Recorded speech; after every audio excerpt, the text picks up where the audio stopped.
There is another blurring of the lines.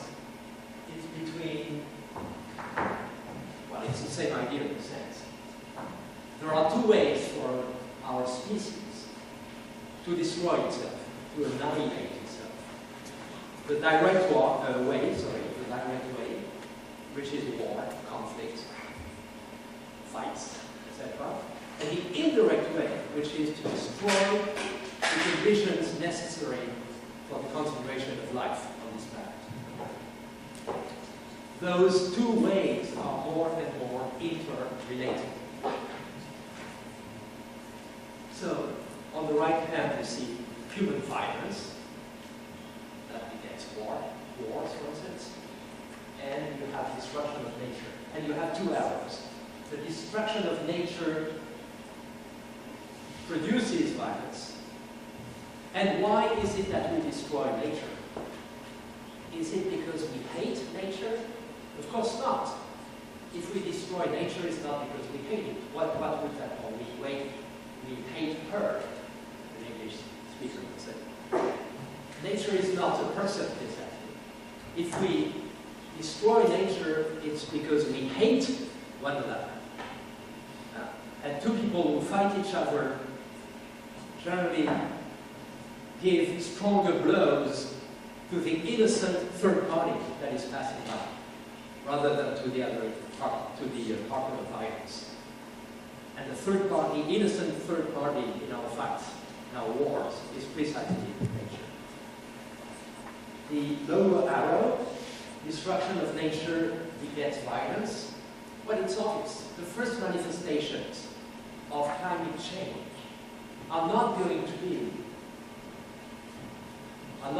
be the more frequent cases of extreme climatic events, such as cyclones, typhoons, etc. It's not going to be the droughts around the Mediterranean, for instance. That's not going to be the rise of the water levels in our oceans and seas. No.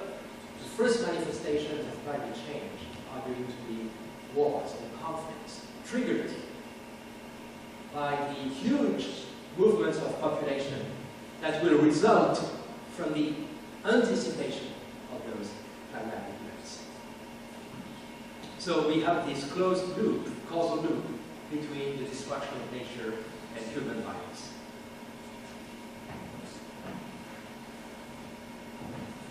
The outline of my talk consists in three parts. The prophet of doom's predicament. Secondly, do we have a moral obligation toward future generations? That's my contribution to your reflection on justice.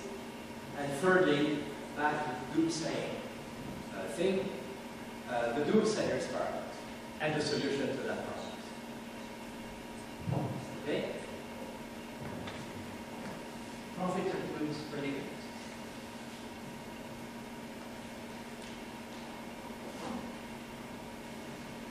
In my reflection, I've been influenced by three thinkers who are German Jews who happened to be the students of a single professor. Well, they had other professors too, but a famous professor, Martin Heidegger, who, as you know, flirted, to say the least, with Nazism during the Second World War, before and during the Second World War.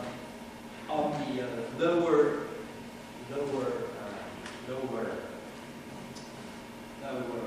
left side, Hannah Arendt, the famous political philosopher who immigrated to the USA and became one of the major political philosophers of our time. On the left, on the upper left, you have Hans Jonas, who is, among other things, the founding father, the inventor of the concept of precautionary principle, under the name German of Vorsorgeprinzip, precaution principle. And on the upper right side, the one whom I find even more interesting than the other two, his name was Günther Anders in the middle, Günther Anders. He was married for a while with Hannah Arendt, but that's just a philosophical magazine story. And their common master, Martin Heidegger. Being Jews, after a while, they detached themselves from the teaching of their professor, to some extent. Hannah Arendt remained close to Heidegger her whole life, close. And, but I'm more interested, the one that I find most interesting is the least known in the Western world. His major works have not been yet translated into English. He wrote them in German. Günther Anders. So, Günther Anders didn't like to write huge philosophical volumes. He preferred to make pointed interventions. And he loved to tell stories. And the story I'm going to present to you now, the tale is based on the biblical story of the flood, Noah's Ark. I'm not sure that everyone in Japan is familiar with that episode in the Bible, but it doesn't matter because what I'm going to present is a whole reconstruction by Günther Anders of the flood story. So the hero of that story was Noah. Noah built an ark in order to save life on this planet. And on the ark he put couples of all the animals, elephants, tigers, giraffes, hippopotamuses, mice, human beings, etc. And this is how Günther Anders retold the story of Noah and the ark. So this is a long passage. I want to thank, of course, my interpreters. It's not easy to translate such a tale. I suppose in 2 chapters. So Günther Anders on the flood. It's in a book called, which hasn't been translated from German yet into English or in French, Zeitenende, that is the time of the end and the end of time. Gedanken über die atomare Situation, reflections on the atomic situation. Okay, this is the story. I'm going to read it in English. And so, Noah was tired of playing prophet of doom and of always foretelling a catastrophe that would not occur and that no one would take seriously. You understand the situation? Noah kept telling the people around him, there is going to be a flood and we are going to be, all of us, drowned if we don't act. But nobody seemed to care. That's the situation of the prophet of doom today, as it was at the time of Noah. One day, he clothed himself in sackcloth and put ashes on his head. This act was only permitted to someone lamenting the loss of his dear child or his wife. One could say his dear wife, so not the wife of hero. Clothed in the habit of truth, acting sorrowful, he went back to the city, intent on using to his advantage the curiosity, malignity, and superstition of its people. Within a short time, he had gathered around him a small crowd, and the questions began to surface. He was asked if someone was dead, and who the dead person was. Noah answered them that many were dead, and much to the amusement of those who were listening, that they themselves were dead. Asked when this catastrophe had taken place, he answered, tomorrow. When did the catastrophe take place? Did take place tomorrow. Seizing this moment of tension and disarray, Noah stood up to his full height and began to speak. The day after tomorrow, the flood will be something that will have been, and when the flood will have been, all that is will never have existed. When the flood will have carried away all that is, all that will have been, it will be too late to remember, for there will be no one left. So there will no longer be any difference between the dead and those who weep for them. If I have come before you, it is to reverse time.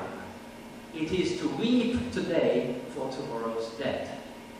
The day after tomorrow, it will be too late. The end of the talk. Upon this, he went back home, took his clothes off, removed the ashes covering his face, and went to his workshop. In the evening, the carpenter knocked upon his door and said to him, "Let me help you build an ark, so that this may become false." Later, a roofer joined with him and said, "It is raining over the mountains. Let me help you, so that this may become false." This is dark.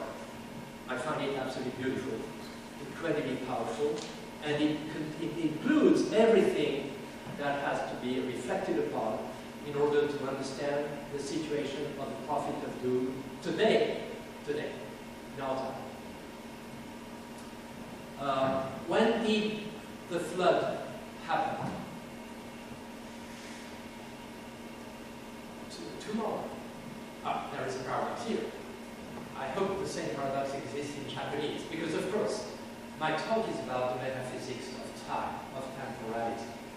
And time is such a complex issue that every people in the world, every language in the world, has different concepts, but also different ways of speaking to express. And in particular, a fundamental element of any language is what we call grammatical tenses. The past, past perfect, present, the future, and modes, indicative, subjunctive, imperative, etc. I'm not sure, although I talked with the interpreters before the session started, that it's possible to say in Japanese what Günther Anders was trying to explain in German, translated into English, and commented upon by a French person. Let's try, nevertheless. We have no other choice than trying. So when did the flood occur? Tomorrow. So in a sense, Noah is mourning the future. Is mourning, weeping over the future dead. Why is he doing that? Well, he's doing that because his own method, which consisted, like any prophet, to say what the future is going to be. There is going to be a disaster, a major disaster, a tsunami, a flood. This method didn't work. And it didn't work because people didn't believe what he was saying. And that's our situation today. There are many people in the West. I don't know how it is here in Japan. Actually, what I would like to profit from in this conference is to learn from you how you think about those things. So I'm going to say again and again, in the West, the general idea is that if we do not act, for instance, facing climate change, if we do not act,